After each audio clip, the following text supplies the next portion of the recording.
विरोध प्रदर्शन कर रहे हैं। चालू खाली वीडियो सामने से ले कुछ सवाल करता हूँ। जी सर, बताइए आपका नाम क्या है? मेरा नाम राजेश सिंह है। मैं यहाँ का मोटर एसोसिएशन का अध्यक्ष हूँ।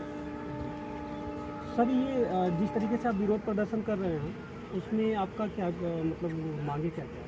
हमारी मांगे ये हैं कि माननीय सुप्रीम कोर्ट के आदेश से एनजीटी ने यहाँ की रोड ट्रांसपोर्ट को रुकवा दिया है और उसके बावजूद एनसीएल यहाँ पे अनलीगल तरीके से अपनी लोकल की 2 सड़कों पे ट्रांसपोर्ट कर रहा था, जिसको हम लोगों ने रुकवाया है। लगभग इनकी 10 रैकों को हमने बाधित किया है, जो अलग अलग स्टेटों में यहाँ से कोयला जाता है। हमने उनसे डिमांड किया था कि अगर यह अनलीगल कार्य आप अपने लिए कर रहे हैं तो वह हमारे लिए भी करें और हमारा काम सुचारू रूप से चलने दें। और कहीं ना कहीं इसमें एनसीएल की बहुत बड़ी नाकामी है कि 2016 में माननीय सुप्रीम कोर्ट में पिटीशन जो अश्वनी दुबे जी ने डाला था, उसमें आदेश था कि लगभग 17-18 कॉलम में इनको कार्य करना है, जिसमें रोड, सड़क, यहाँ की पानी की व्यवस्था, यहाँ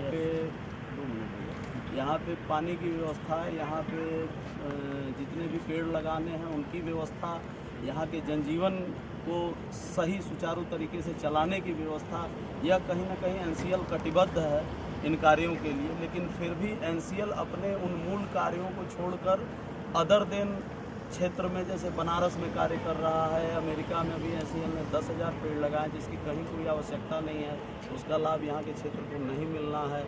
यहाँ से लेकर इलाहाबाद और बनारस तक एनसीएल ने 20 करोड़ 25 करोड़ का टेंडर करके अपनी क्षमता को बताने का कोशिश किया है, जो कि कहीं ना कहीं इस क्षेत्र के विकास में वह पैसा अगर लगा होता तो आज ये नौबत नहीं आती। क्या एनसीएल के द्वारा ये दुर्व्यवहार करने पे आपने उनके खिलाफ कभी लामबंद हुए हैं?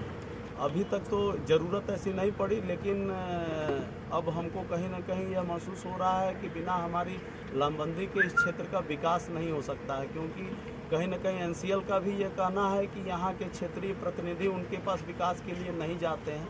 ये कहीं ना कहीं एनसीएल की तरफ से गलत चीज़ें हैं, लेकिन हम लोग इसको हाईलाइट करेंगे। जिस तरीके से कहा जा रहा है कि सिंगरौली के क्षेत्र में तो आपके ट्रांसपोर्टरों के वजह से या टेलरों के वजह से बहुत सारे एक्सीडेंट हो रहे हैं, उस विषय में आपका क्या कहना है? आप अगर पिछले 4 सालों का आंकड़ा निकालें तो उसमें मेरे ख्याल से जो मुझे नॉलेज है अभी तक, और जो रिपोर्ट भी हर साल आती है पुलिस की, उसमें ट्रेलर के माध्यम से जो एक्सीडेंट होते हैं वह 4थे नंबर पर। सबसे ज़्यादा रोड एक्सीडेंट अगर होता है तो उसमें कहीं ना कहीं जनता दारू पीकर खड़ी गाड़ियों में जाकर एक्सीडेंट कर दे रही है, फिर भी ट्रेलर का नाम आ रहा है। बालू की गाड़ियों से एक्सीडेंट हो रहा है, तब भी ट्रेलर का नाम आ रहा है। हाँ, यह ज़रूर है कि ट्रेलर यहाँ बहुतायत चलता है, लेकिन देश की आज़ादी के बाद इस क्षेत्र का जो इंफ्रास्ट्रक्चर बना वह आज भी वही है जो सन 47 में था। तब भी 22 फुट की सड़क थी, आज भी 22 फुट की सड़क है। तब 4 चक्के की गाड़ियाँ चलती थी, आज 22 चक्के की ट्रेलर चल रही है। देश आगे बढ़ रहा है, लेकिन सड़क हमारी वहीं की वहीं रुकी हुई है।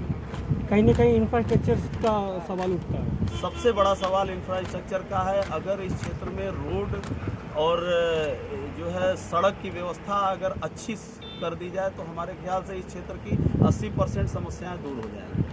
क्या सरकारों से आप कुछ कहना चाहते हैं इस मामले में?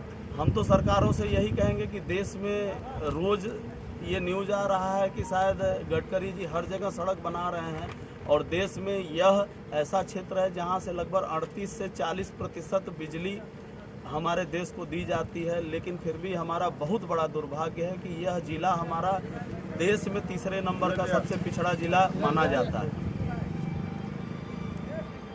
जिसका जिम्मेदार कहीं ना कहीं एनसीएल और एनटीपीसी ही है।